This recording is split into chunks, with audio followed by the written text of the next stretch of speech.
Okey. Assalamualaikum warahmatullahi wabarakatuh. Selamat malam. Kita akan mulakan rakaman kita. So yang mana yang nak masuk lepas ni maksudnya dia kena tengok.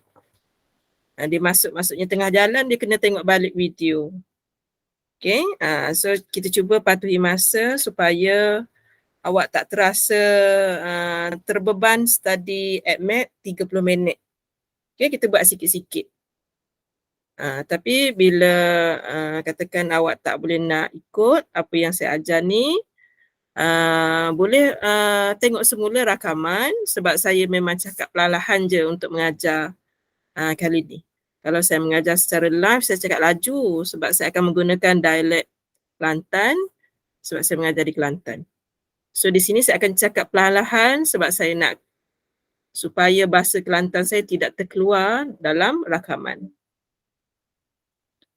Okey, so untuk soalan yang semalam kita bagi 5 soalan. Kita dah buat soalan nombor 1. Okay, nombor 1 kita dah selesai. Nombor 2 pun kita dah selesai. Lepas tu saya lompat, saya tak buat nombor 3 dahulu. Okay, nombor 5 dah, nombor 4 dah. Hari ni saya sambung dulu nombor 3. Baru kita buka yang saya hantar tadi. Soalan 6 hingga 10, kita akan buat sedikit-sedikit. Okey, so untuk soalan nombor 3, kategori soalan adalah mudah, cuma pelajar kena berani lah. Okay? Pelajar kena berani menguraikan maksud tangent X sama dengan M. Okay? Pelajar kena berani uraikan tangent X adalah M per 1. Kita kena tengok benda tu mencapah. Cikgu ADMAT medium dulu katakan ADMAT ni kita tengok mencapah. Kalau awak tengok M, kita nampak M per 1. Kemudian dia bagi keadaan sudut X ini merupakan sudut tirus. Jadi bila sudut tirus, saya dah boleh lukis dia tirus. Okey, sini 90 darjah dan sini adalah X. Jadi semasa kita belajar tingkatan 1, 2 ataupun 3, saya dah lupa zaman awak. Cuma zaman saya dulu saya belajar tingkatan 3. Okey, kita belajar, cikgu kita ajar cara untuk mengingat. Yang pertama, so.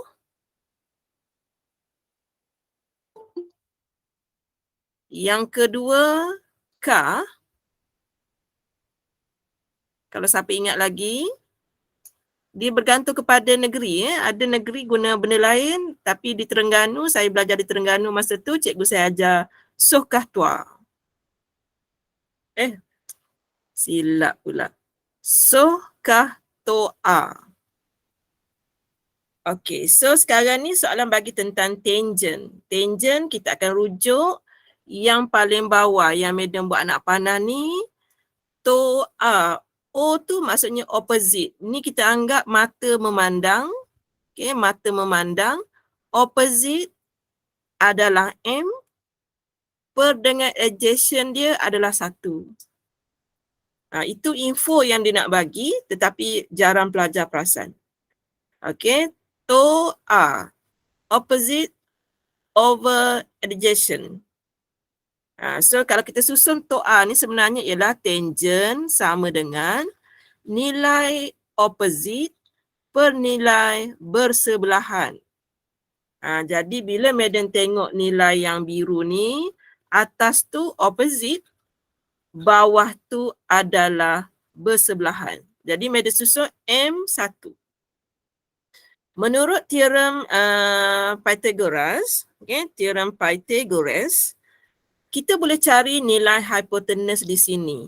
Nilai hipotenus di sini kita boleh cari, iaitu hipotenus sama dengan punca nilai 1 kuasa 2 tambah dengan nilai M kuasa 2. Okay, tu nilai-nilai yang kita kena tahu lah. Itu nilai hipotenus. Okay, baru kita boleh jawab soalan yang seterusnya. Jadi kalau pelajar nak tahu nilai hipotenus ni berapa, nilai hipotenus di sini ialah punca 1 tambah M kuasa 2. Kalau pelajar nak tegur madam, katakan pelajar kata, kenapa madam tak buat 1 kuasa 2 tu? Sebab 1 kuasa 2 bersamaan dengan 1 juga. Okey, so sekarang madam nak jawab soalan A. Madam nak anggap yang 30 ini sebagai A dan yang X ini sebagai B sebab madam nak guna rumus kejap. Okay, madam nak guna rumus kejap. Okey, madam akan guna rumus tangent A tambah B. So madam dah copy rumus tadi. Tangent A tambah B. Okey. So, madam akan guna rumus nombor 37. Okey, nombor 37. So, yang ini 30, yang ini adalah X. Madam nak guna tambah. Okey, madam nak guna yang atas tu tambah. Okey, bila nak guna yang tambah, jadi yang di atas ni tambah, yang di bawah ni nanti jadi tolak. Okey, kena bijak mengguna rumus Okey, so madam akan ganti tangent 30 tambah X sama dengan tangent A kita 30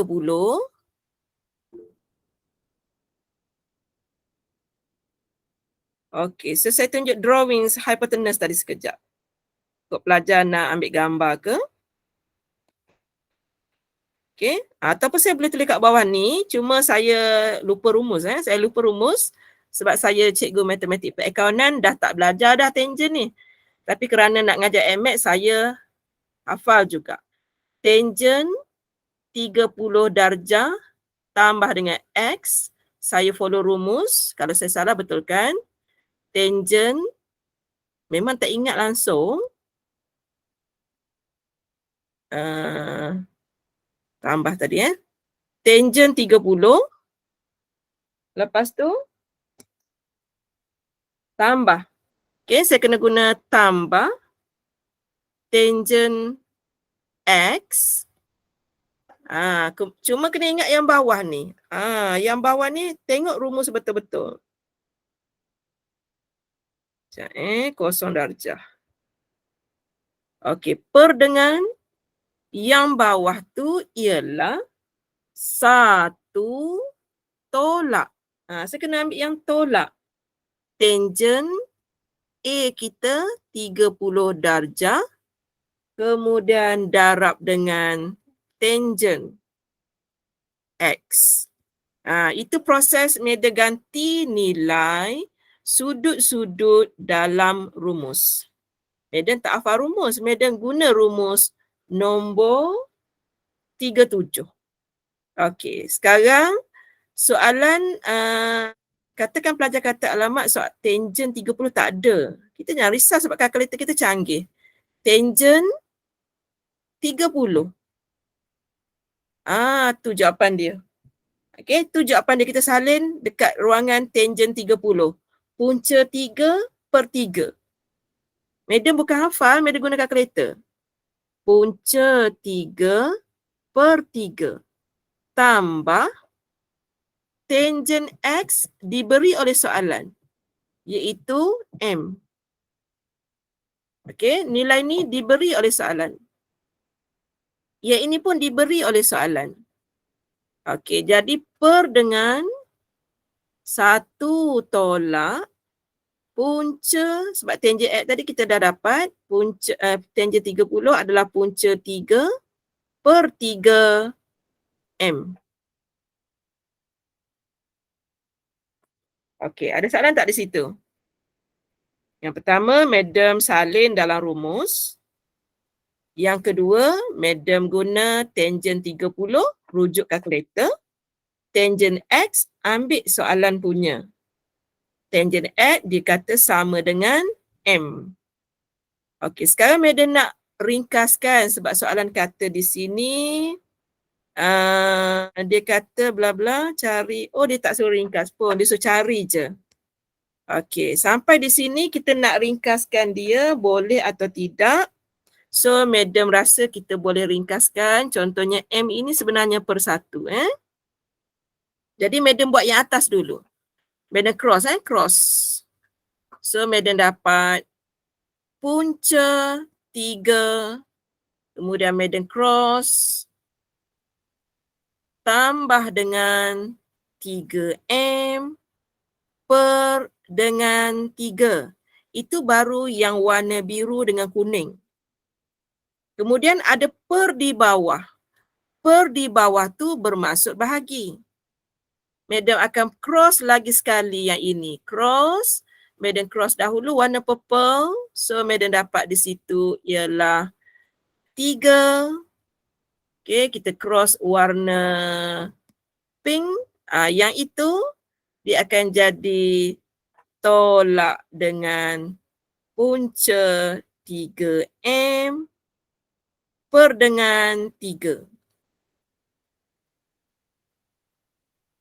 Okey. Ada soalan tanya.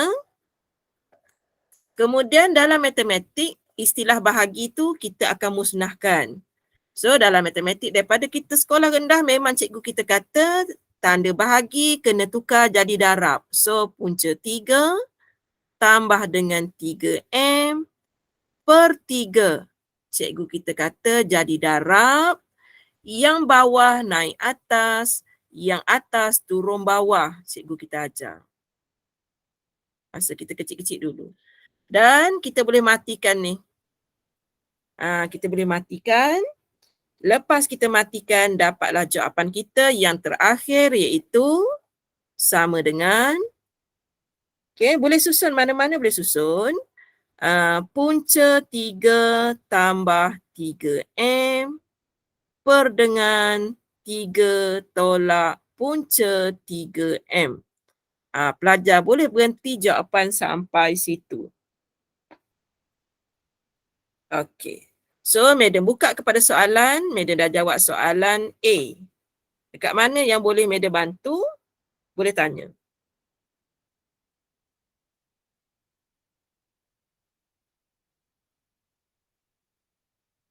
Boleh? Okey, kalau boleh madam pergi kepada soalan yang kedua. Okey, yang cross sebab dia melibatkan nilai, kalau nombor saya akan guna kalkulator dah. Cuma macam mana? Zaman saya dulu, cikgu saya panggil silang kaki meja. Macam tu ataupun kita panggil cross, lepas tu multiply. Ini saya belajar masa, saya tak ingat. Tapi masa form 5, memang semua pelajar memang kena guna cross multiply ni.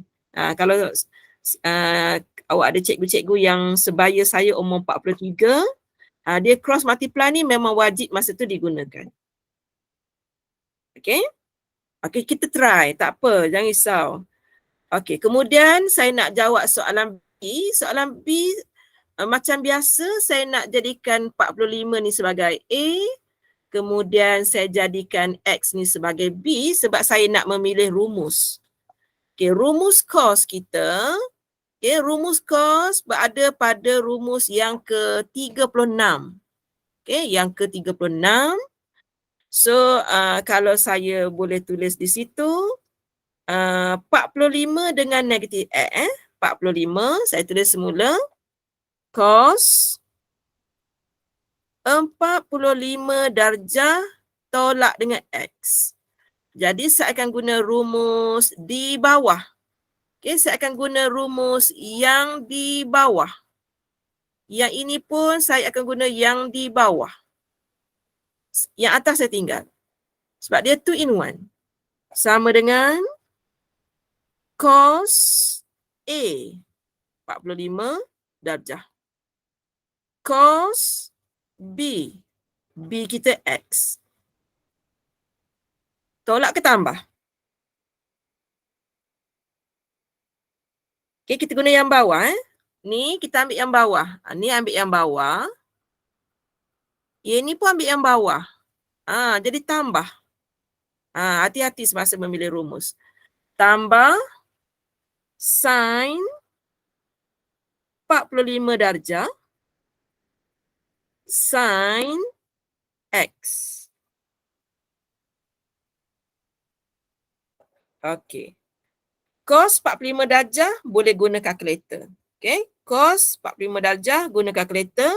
Sekarang saya nak cari kah dulu. Kah dengan soh ni. Ni. Sebab saya nak cari cos dulu. Okey, kita nak cari cos X sama dengan kah sebelah per dengan hipotenus. Manakala sin X sama dengan soh opposite per hipotenus. Kita nak guna kedua-dua nilai tu. Okey, cos 45 boleh guna kalkulator. Okey. Cos 45 darjah.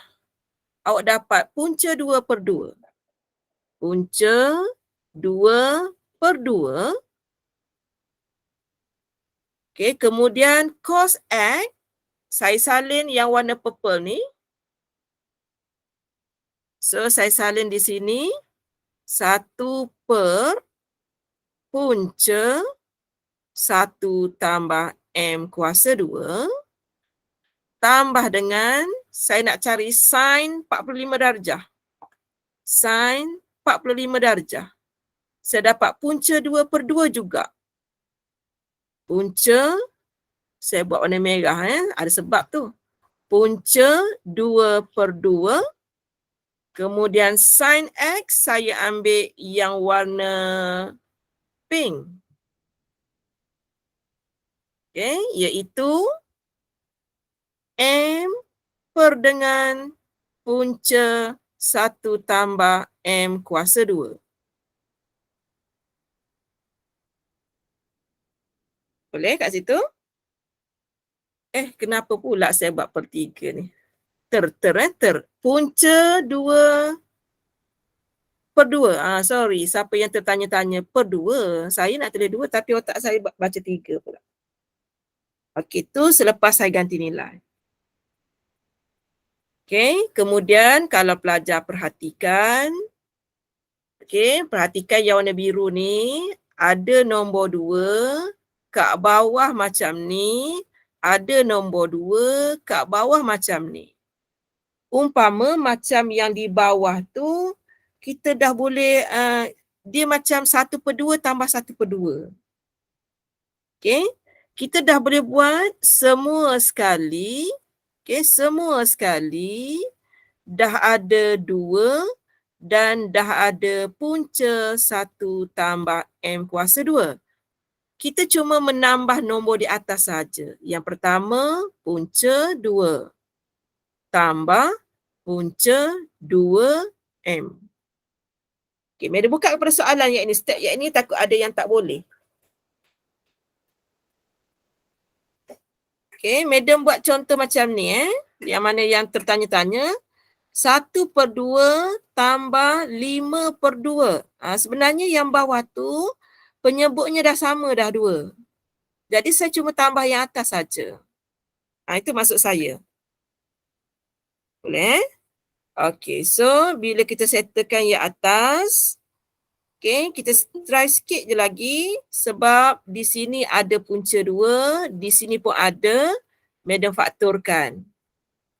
Punca 2, tinggal lagi 1 tambah M per dengan 2, kemudian ada punca 1 tambah M kuasa 2. So, madam rasa better kita stop dekat situ. Kita jangan pemudahkan lagi, nanti jadi lagi huru hara. Kalau di peringkat tinggi, kita memang suka kalau nombor di bawah tu tak ada cert. Kita dah suka sangat-sangat dah. Tapi katakan cikgu awak nak suruh kecilkan lagi, nanti boleh tanya madam sekali lagi. Kan ada setengah cikgu dia nampak benda ni belum lagi simplest form. Tapi bagi madam ni pun dah cukup dah. Sebab pelajar dia nak buat yang atas tadi pun dah nazak dah. Okay, dah macam-macam cabaran dah yang atas tadi.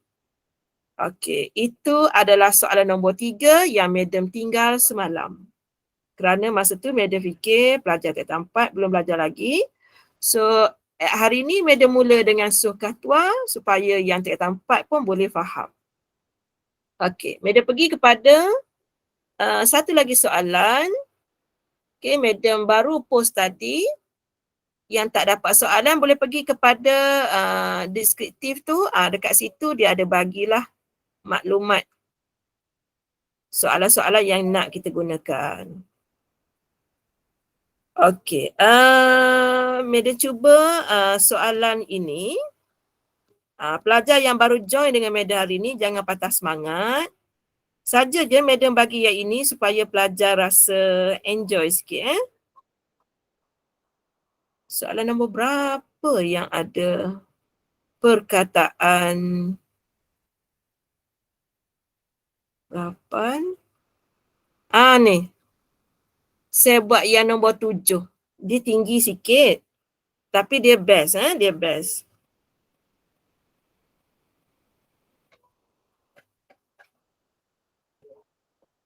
Yang nak join group WhatsApp tu saya ada bagi link dia tu ya.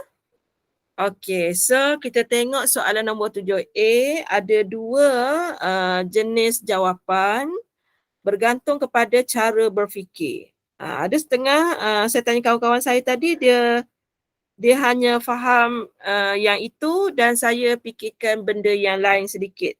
So saya akan buat yang saya lah. Okay, nanti boleh tanya pendapat cikgu yang lain. Kalau rasa benda ni keliru, kita discuss mula. Okay. Saya ada kita panggil pegangan saya untuk tajuk permutation and combination ni. Okay, saya mula dengan nombor 7A. Suatu kod huruf dibentuk daripada huruf-huruf dalam perkataan kesejahteraan. Dengan ulangan huruf tidak dibenarkan. Cari bilangan kod huruf yang bermula dengan huruf vokal. Soalan kat sini dia tak mention mula dari kiri atau mula dari kanan. So saya beranggapan boleh mula kiri atau kanan. Kawan saya dia kata tak boleh, mula kiri saja. So soalan ini dia tak mention secara jelas di manakah permulaannya. Kalau kita tulis huruf Jawi, alif, bata, kita pusing kat sini. Jadi yang ini mula. Kalau kita tulis A, B, C, kita mula dari depan. Jadi ada 2 permulaan. Jadi untuk soalan ni, dia uji kita dengan benda-benda macam tu. Okey, yang pertama. Okey, saya suka melukis sebenarnya kalau tajuk ni saya buat 6 dulu. 3, 4, 5, 6. Yang mula-mula saya anggap yang biru ni yang mula. Okey. 1, 2, 3, 4, 5, 6. Yang seterusnya kalau tak larat buat macam tu buat penuh. 1, 2, 3, 4, 5, 6. Yang ini juga yang mula dari sini. Okey. Kemudian saya buat kotak yang ketiga.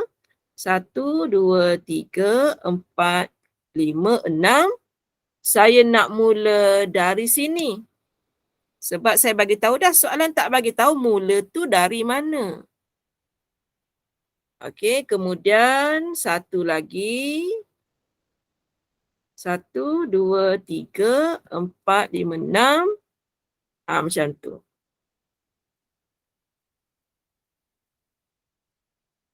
Okey. Kemudian dia kata kita mula dengan huruf vokal. Huruf vokal sama ada huruf E ataupun huruf A. Okey, katakan pelajar memilih huruf A di sini. Dia nak pilih A. Lepas tu kat sini dia nak pilih E. Katakan mula dari depan ni, ini A. Katakan mula dari depan, ini adalah huruf E. Itu maksud soalan mula dengan vokal. Kemudian soalan kata ulangan huruf tidak dibenarkan. Jadi selepas Madam letak huruf A di depan, huruf yang tinggal ialah huruf K, huruf E, huruf S. E kali kedua tak boleh lah sebab dia tak boleh ulang. Huruf J, huruf H, huruf T, E tak boleh, huruf R, A tak boleh, A tak boleh, N tak boleh.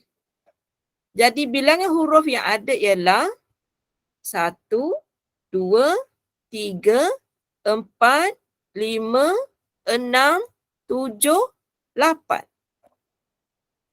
Maka di sini kita ada 8 pilihan nombor.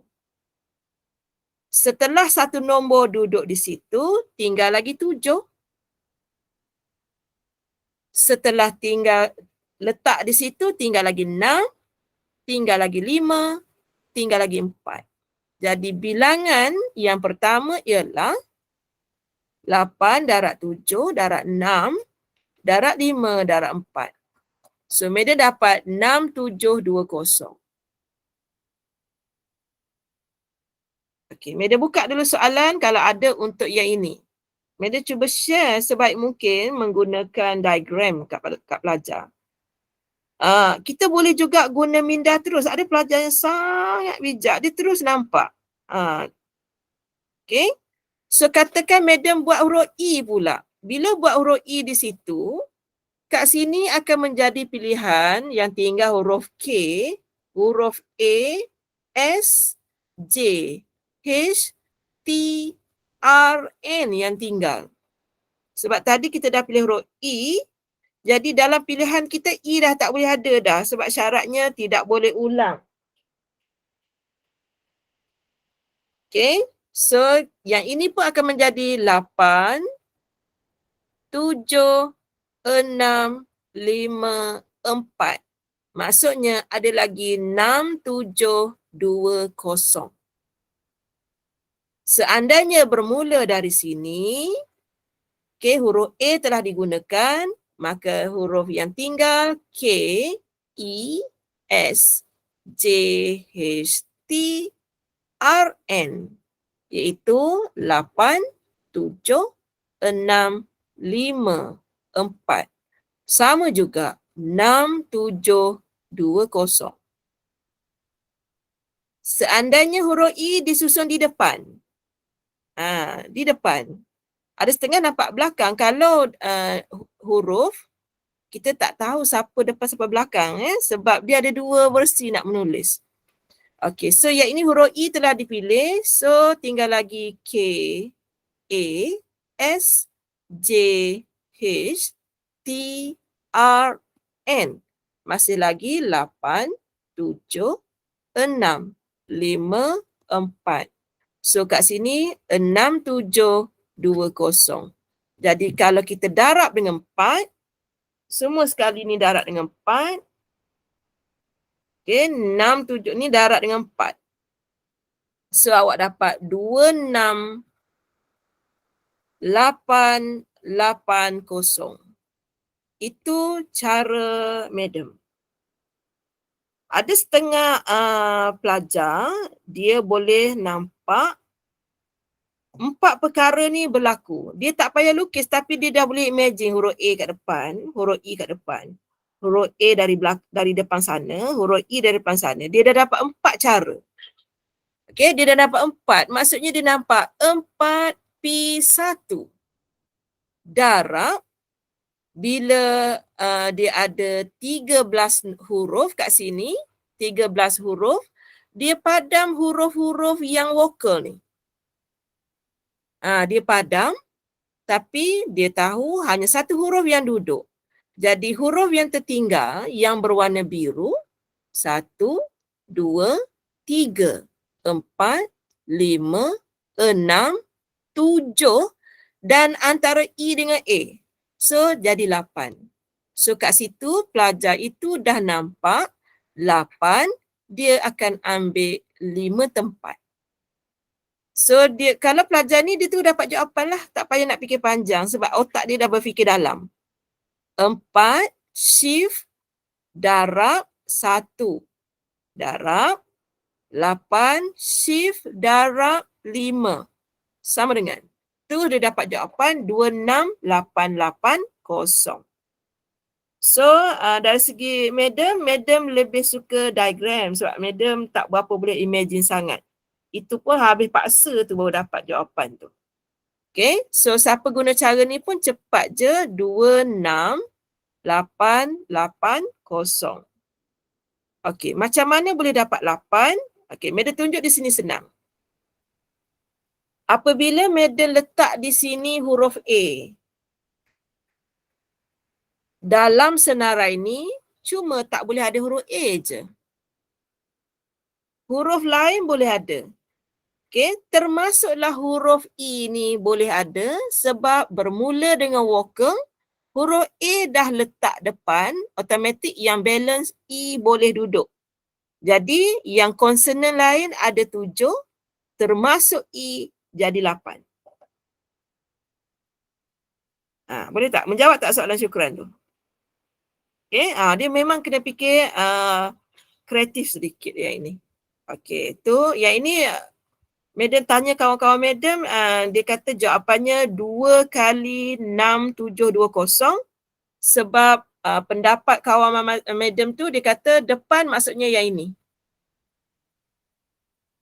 Kan?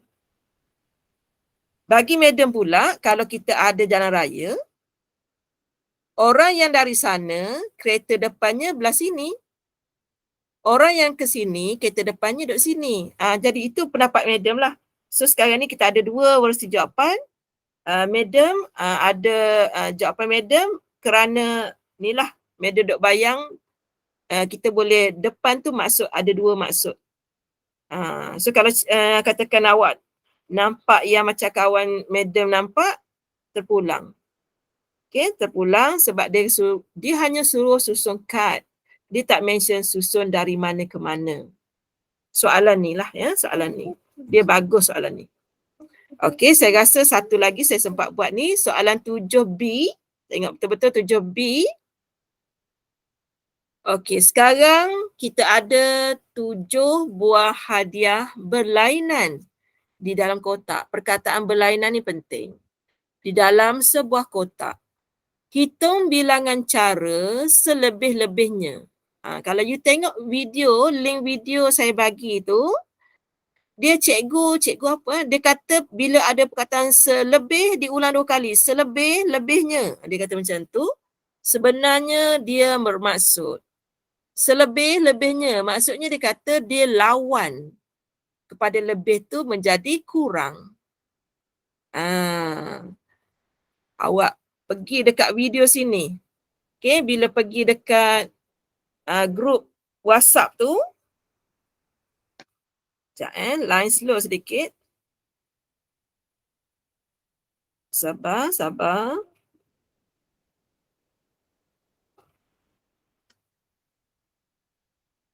Okey, bila awak pergi dekat penerangan cikgu tu memang seronok macam kanak-kanak tapi seronok Cikgu apa? Cikgu Husin ke cikgu apa ya? Sekejap kita buka ni sekejap. Lambat pula hari ni. Sebab hari ni saya buka 4 device, dia slow sikit dia share. Okey, awak pergi dekat sini. Okey, so dekat sini ni, ni awak pergi dekat video binomial dengan norma yang cikgu bawa, yang nombor 2 ni. Dalam tu cikgu tu terang tentang kalau nilai itu dia ganda 2 kali, selebih-lebihnya. Dia kata sebenarnya maksudnya adalah lawan kepada lebih, iaitu kurang sama dengan. Okey, kurang sama dengan 5. So kat sini awak kena tahu bahawa dalam ni sebenarnya X sama dengan 1. Ini bukan tajuk binomial. Kalau binomial, madam akan guna X sama dengan kosong. Tambah PX sama dengan 2. Tambah PX sama dengan 3. Okey, tambah PX sama dengan 4. PX sama dengan 5. Itu maksud kurang sama dengan 5. Kemudian sebab kita tidak mengambil mengikut urutan, hadiah tu duduk dalam kotak, kita main slope je ambil, maka nilai yang kita akan buat nanti adalah 7, C dapat 1. Itu kalau awak dapat 1. Kalau awak dapat 2, 7, C 2. Tambah 7, C 3. Meda guna C ini. Tambah dengan 7, C 1, 2, 3. 4. Tambah 7, C 5. Kita kira satu-satu di situ. Okey, so kalau kita kira kalkulator. Okey, kita guna kalkulator. 7 shift bahagi 1. Awak akan dapat 7. Ni dapat 7. Tambah, kira yang kedua pula. 7 shift bahagi, kalau awak nak senang, awak urut X. Acik tak? Try, calculate. Awak masukkan 2. Sama dengan, dapat 21. Acik. 21. Tambah, tak payah tekan banyak kali. Calculate, tekan 3. 35. Tambah, ini ilmu barulah. Calculate, masuk 4 pula. Kalau tak jenuh nak tekan tu. 35 tambah calculate, awak masukkan 5. Awak akan dapat 21. Cantik macam tu. So kita kira semua. 7 tambah 21 tambah 35 tambah 35 tambah 21. So jawapan kita ialah 119. Sempat kita bincang 2 soalan malam ni. Okey, yang pertama nombor 3. Yang kedua madam buat yang ini dahulu. Nombor 7. Sebab tadi madam dah study yang ini, lama nak mikir yang ni. Okey, 7. So besok insya-Allah kita akan buat nombor 6. 6 pun madam dah study tadi, cuma kita tak sempat malam ni lah. 6. Kemudian 8 madam tak reti nak terang. Madam tahu tulis tapi tak reti nak terang. Takut tersalah tulis cacing-cacing dia tu, tersalah. Tajuk vektor, madam bagi skema sajalah ya. Kemudian tajuk 9 insya-Allah besok. So 6 dengan 9 besok.